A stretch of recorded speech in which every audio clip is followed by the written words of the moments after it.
sur cette dynamique-là parce que les deux thématiques presque se recoupent. Maintenant, on va plonger carrément dans ce qu'on appelle les ambiances de campagne, ce qui attend les reporters sur le terrain, parce que pour beaucoup, ça va être leur première expérience.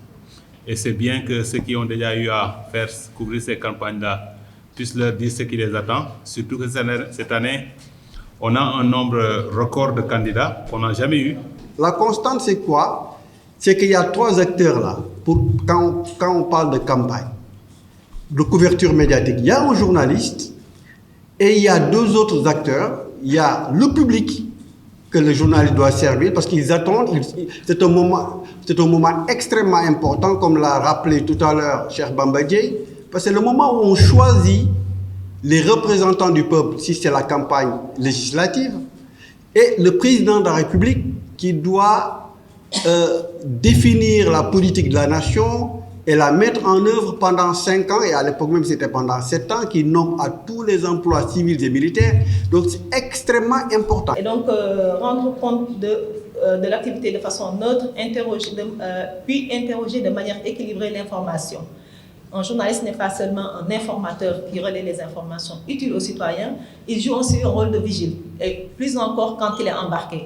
Alors, une fois lancé, l'information n'est pas rattrapable. Ça, c'est sans b.a.-ba. Et peut-être lourd de conséquences, même en vie humaine. Voilà, vérifier les informations pour éviter la manipulation. Là aussi, parce que les politiciens, quand ils sont gentils, c'est qu'ils ne sont pas gentils, c'est qu'ils ont besoin de quelque chose. Ils peuvent être très séducteurs, c'est pour vous manipuler. Je suis désolée, mais moi, ça m'aime beaucoup qu'on puisse, entre guillemets, envoyer des jeunes comme ça, à la bonne heure, embarqués voilà, par des candidats, faire les humeurs.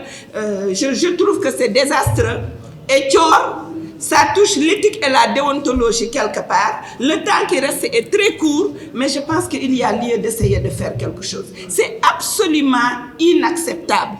En pleine nuit, ils étaient obligés de sécuriser tout l'hôpital, de filtrer les entrées et les sorties. Et vous voyez, c'est ce capitaine qui nous a escortés avec l'ambulance, parce que pensant qu'ils vont attaquer l'ambulance. Vous voyez, attaquer l'ambulance, même en guerre, on n'attaque pas les ambulances. De Tambacounda jusqu'à plus de 40 km pour sortir de Tambacounda. La gendarmerie nous a escortés jusqu'à nous dire que même M. Diouf, là vous êtes en sécurité, vous pouvez rentrer. Et c'est de là-bas qu'on est arrivé à l'hôpital principal de Dakar. Pour vous dire que c'est très très difficile.